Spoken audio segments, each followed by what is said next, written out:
Marianne Croce here from Small Biz Vantage with this week's Business Leadership in 15 Minutes. For those of you that don't know me, I do these weekly lives on Tuesdays for a couple of reasons. First of all, I like to keep the topics current, I like to keep them trending, what I'm speaking on and talking to clients about.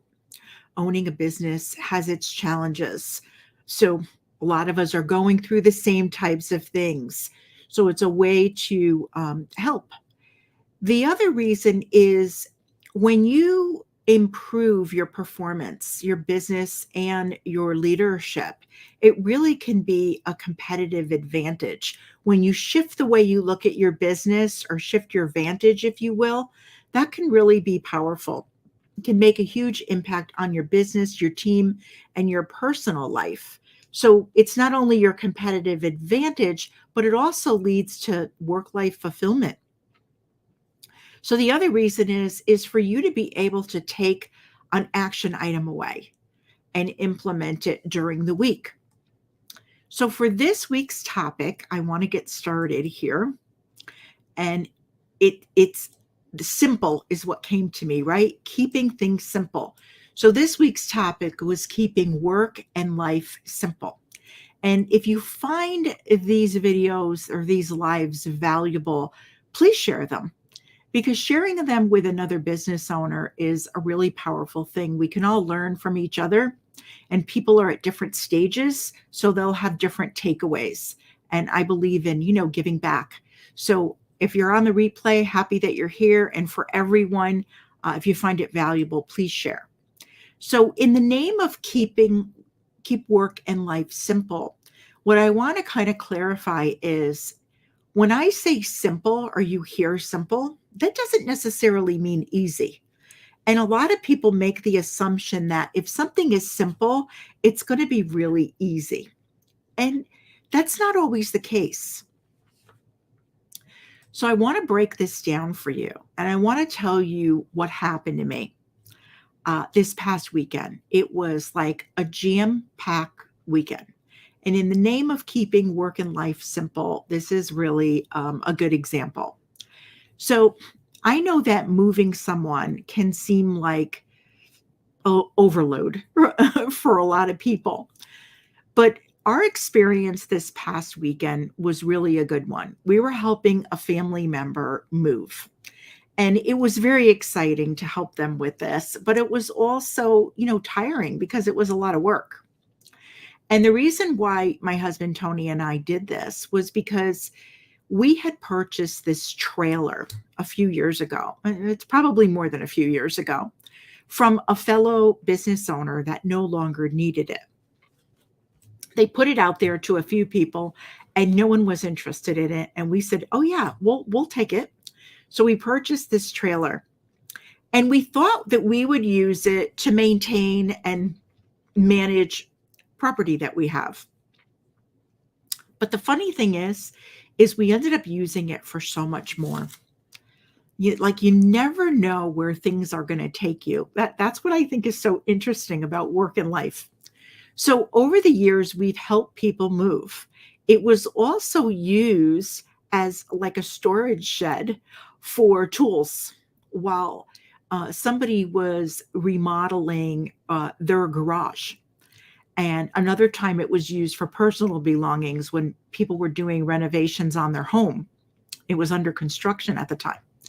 So you could say we definitely got our money's worth out of this. It even traveled to bring different kids to college, like move them up and move them back. So we were really fortunate over the years because we had a place to store this trailer when it was not in use, because that's something that you have to consider when you purchase something like this, right? You have to plan for it. And we found that it was really rewarding to be able to help people out during what could be, a really exhausting or kind of challenging time for many. So it really had worked for us. So with this move that we helped with over the weekend, a lot went right. There was a lot of planning involved beforehand. So when we arrived, almost everything really was boxed up and ready to go. It was all lined up, and we were like impressed. The new owners had purchased the really big items, so that made this move a lot lighter, right? As well, it wasn't going to be as much heavy stuff to move. So we had brought some tools just in case, something needed to be fixed or adjusted. And we had a system to load the trailer. And the system was simple. There were two piles. One was a pile that was going to the trash, the dumpster, and another pile was the keep pile. That was the stuff that was going to get moved into the trailer. And then we had someone at the trailer who was going to pack the trailer. So it made it simple to know where everything went, and it just kept everybody moving. We really didn't have to do a lot of stopping and asking, where things were going. So we were all kind of going with the flow, and we were done in half the time that we thought it would take us. Now, that's what went right, but things can go wrong too, right? And some things did go wrong, and they always do, right? Something will go wrong. So a few things in the home needed to be repaired. And, with a closing coming and everything, that could be really stressful for the person who's moving out. So it wasn't really anything major, a broken closet door and some broken blinds that needed to be replaced. So we had the tools there, and we were able to fix what needed to be fixed and replaced without really missing a beat. The move still went on. And, we had that plan just in case we had to fix anything. So what got me thinking was the similarity of this weekend move, right, to business, right? It's just like business. When you think about it, you plan ahead. And when you plan ahead, you're calm and things can go pretty smoothly. But then there's always going to be challenges that come up. And if you have the right tools, you can actually make better decisions, and you can make them more quickly when you have that plan in place, when you did think ahead of different challenges that might come up. So it's very, very simple. And I broke this down into kind of like a little formula, right? To keep it simple. The first thing is you need a plan. And I'm talking about a plan from start to finish, not like, oh, I'll just kind of figure it out, but a plan from start to finish. What are the priorities that are, important? And what will you need? And what will you have everyone do with this plan? How's it going to go? So really think it through and expect challenges. There are going to be things that are going to pop up. They may not go as planned. So know what resources you can rely on when that happens so that it doesn't throw everything into, turmoil. So when we think about resources, basically there's four. I mean, we can go on and, make this really detailed, but it's people. Just like with this move, we had the right people that were there and willing to do, the work. The skills, we had people that were skilled that if anything was broken, that they could fix it. We had the time. We allotted the time. Everybody was on the same page. And we actually were done in less time than we thought. We were able to go out and get lunch together, which was nice. And the money involved. What's the cost going to be? What's the expense, right? So when we're thinking about business, it's very similar to this story. Those are the things that we need to do, and we expect challenges. And then the last part of this is think about being flexible and adaptable. Have a backup plan, because what I mean by that is we've gone through some things in the past before, right? Challenges that we've had. And if we learn from them, if we learn from the past, it better prepares us for the future because we know what worked and what didn't work. and what we should keep doing or what we should stop doing.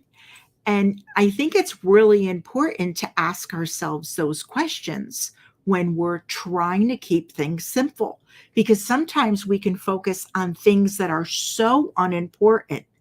We can get so lost in the weeds and we're not focusing on the things that are a priority and the things that are going to move us ahead.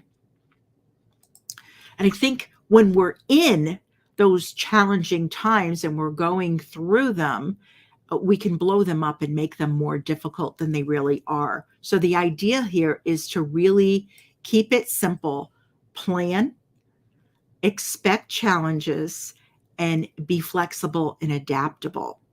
So we did get a lot done over the weekend, and we still had time to go for a swim. And the next day, on Sunday, we were actually able to meet two of our children for breakfast, and we had a really nice morning.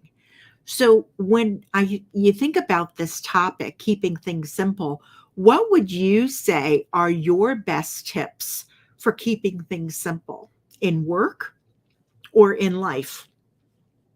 Think about it.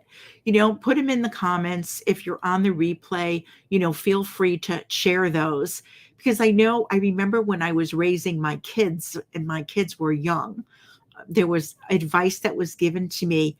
Don't give them more information than they need. They'll come in and they'll ask you a question. Keep it age appropriate, keep it simple, right? And don't give them more information than they're ready to handle, because sometimes it's just a really basic, simple answer is what they need at that moment. But as parents, or as a new parent, we could, blow it up and make a really big deal out of it. And I think it's that way with business too. In fact, I know it's that way with business because I've gone through it and many of my clients have too. So if you find this valuable, please share it. I believe in paying it forward, right? And giving back.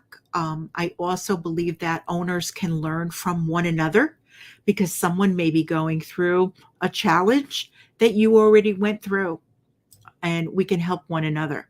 So that's it for this week's Business Leadership in 15 Minutes. And I look forward to next week's. Have an enjoyable week.